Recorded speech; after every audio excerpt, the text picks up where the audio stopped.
Alors, pour commencer, une statistique qui frappe quand même, moins de 0,2% de la population mondiale. Oui, c'est très peu.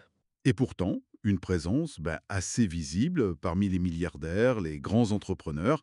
Alors, d'où ça vient? C'est un peu la question que pose notre source du jour. On va regarder ça de plus près en se basant sur la transcription d'une vidéo YouTube.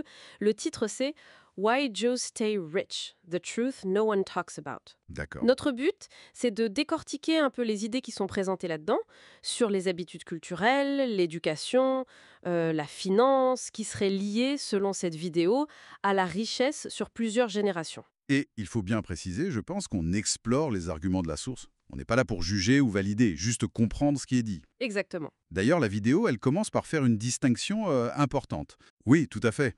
Elle distingue d'un côté ce qu'elle appelle les élites. Alors là, il y aurait la vieille fortune, genre Rothschild ou Warburg. Mhm. Et puis la nouvelle fortune, et les fondateurs de Google, Oracle, Meta, ce genre de profil. Et de l'autre côté, les juifs ordinaires. Voilà.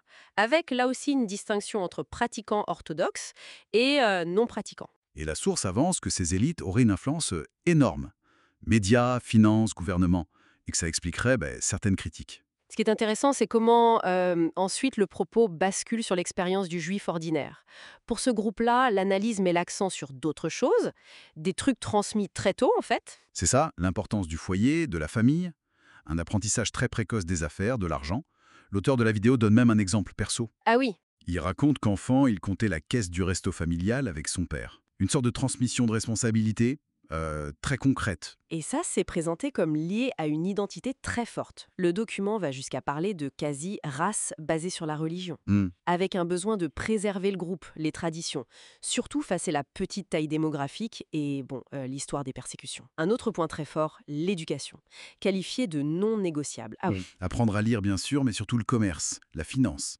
Et aussi la Torah, les lois, c'est un tout. La source fait même un parallèle avec l'accent mis sur les sciences dans certaines cultures asiatiques. Et elle mentionne l'existence d'écoles juives spécifiques par opposition au public. Hmm, Et dans cette logique, l'entrepreneuriat est vu presque comme une attente naturelle, voire un mécanisme de survie en fait. comment un mécanisme de survie. L'idée serait, il faut résoudre les problèmes pour assurer la sécurité du groupe, donc créer son activité, innover.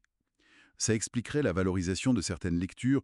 Oui, le document cite Tony Robbins, Père riche, Père pauvre. Voilà, ce genre de choses. Les séminaires aussi. Et puis, il y a la force de la communauté. Le texte parle de géographie juive. Mhm, C'est l'idée d'un réseau social hyper dense. Tout le monde connaît quelqu'un qui connaît quelqu'un. absolument. Et ça faciliterait l'entraide, les affaires en commun. C'est présenté comme une stratégie de minorité, rester soudé pour être plus fort. Très clair. Un autre élément important soulevé, c'est la pensée à long terme. Construire un héritage, une richesse qui dure, qui va au-delà de soi-même pour les générations futures. D'accord. Et la source relie ça directement à l'histoire, à la nécessité de survivre et de maintenir une présence juive dans le monde. Et d'ailleurs, la source insiste à nouveau vers la fin sur la différence entre cette expérience du juif ordinaire qu'elle décrit Oui, et puis les actions ou la réputation des élites mondiales mentionnées au début. C'est bien séparé. tout à fait. Donc, si on résume les facteurs avancés par cette source, on a une transmission familiale forte, axée sur l'argent, les affaires, Oui. une priorité absolue donnée à l'éducation, surtout financière et commerciale, une culture qui pousse vers l'entrepreneuriat, vue comme une stratégie. Le réseau communautaire, très soudé. Exactement. Et enfin, cette perspective à long terme, l'idée d'héritage générationnel. Et la conclusion de la source, c'est que tout ça forme une sorte d'identité autour de l'argent et du succès. Et elle suggère même que cette approche, elle pourrait être accessible à d'autres. Ce qui ouvre une question intéressante, je trouve. Comment est-ce que l'adversité historique, le fait d'être une minorité, peut façonner des stratégies culturelles, économiques, très spécifiques? Hmm. Des stratégies qui visent pas seulement la richesse, mais peut-être d'abord et avant tout la survie collective. Quel est ce lien complexe finalement entre une identité, une histoire et une trajectoire économique?